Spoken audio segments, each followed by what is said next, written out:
పోతే మాకు బుద్ధి జ్ఞానం ఎవరు చెప్తారు అత్తమ్మ? ఇన్ని రోజులు నిన్ను దూరం పెట్టింది మాది పొరపాటే. మమ్మల్ని క్షమించత్తమ్మా. ఇప్పటి నుంచి మేము మంచిగానే ఉంటాం. అమ్మా కోడలు తప్పైందంటారుగా అమ్మ, ఈసారి వాళ్ళని మన్నించు.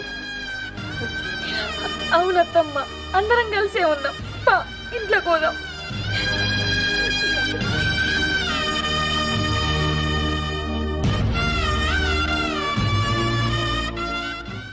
ప్రేక్షకులందరికీ నమస్కారం. Hi friends, welcome to LY TV. చూసిరా వీడియో ఎట్లుంది? నచ్చితే లైక్ చేయరి, షేర్ చేయరి, కామెంట్ చేయరి. ఈ ఇసొంటి వీడియోలు కంటిన్యూగా అత్తయ్యలా తప్పకుండా ఛానల్ని సబ్స్క్రైబ్ చేసుకొని పక్కపొంటి గంట ఉంటుంది, దాన్ని గట్టిగా కొట్టుర్రి. బాయ్.